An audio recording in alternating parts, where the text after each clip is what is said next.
इस वक्त हमारे साथ हैं चंद्रशेखर जी, जो आज़ाद समाज पार्टी के राष्ट्रीय अध्यक्ष और नगीना से सांसद हैं। अपने साथियों के साथ वो इस वक्त संसद के अंदर मौजूद हैं। चंद्रशेखर जी, आज आपने शपथ ली है संसद सदस्य के तौर पर, क्या प्रण लिया?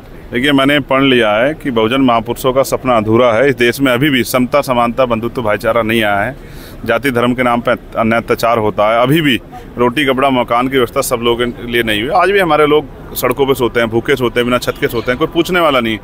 अस्पतालों में इलाज ना कम मिलने के कारण उनकी जान जाती है और तमाम तरह से जातीय उत्पीड़न उनको सहना पड़ता है। कोई मूछें रखने में मारता है, घोड़ी चढ़ने में मारता है, कोई मटकी छूने में मारता है। ये देश, इस देश में हमारी हैसियत क्या है, इसका जवाब मांगने के लिए हम लोग यहाँ आए।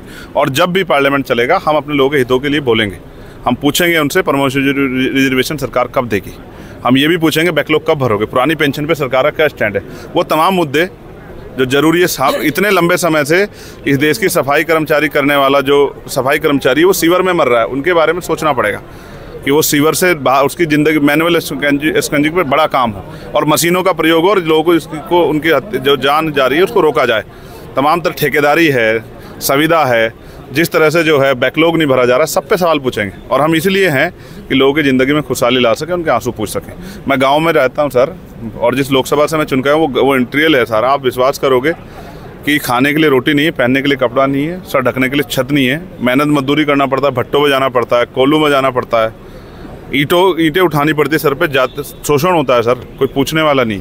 तो हमें यहाँ लड़ाई लड़नी है अपने लोगों के हकों की, और हमारा किसी से कोई बैर नहीं है। हम अपने हकों की लड़ाई लड़ने के लिए आए, और अगर सरकार हमारे अधिकारों को नहीं देगी हमारे लोगों के, तो हम उनका अपना विरोध दर्ज कराएंगे और सड़कों पर भी दर्ज कराएंगे पार्लियामेंट में। आपको लगता है कि जिन हकों की बात आप कर रहे हैं वो बात मायावती नहीं उठा पाई, और आकाश आनंद जो पहले उठा रहे थे उनको फिर उनसे जिम्मेदारी ले ली गई, उनको दोबारा से रीइंस्टेट किया गया, उनको दोबारा से नेशनल पॉलिटिक्स में लाया गया मायावती के द्वारा?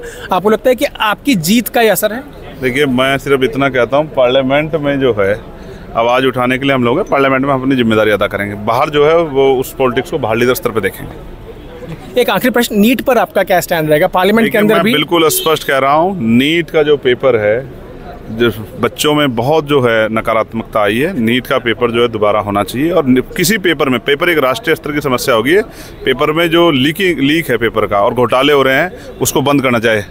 जातिगत जनगणना और तमाम इशू हैं, अभी आप देखना पार्लियामेंट चलेगा तो मजा आएगा सब लोग। धन्यवाद से बात करने के लिए। मैं पीयूष मिश्रा, आज तक के लिए।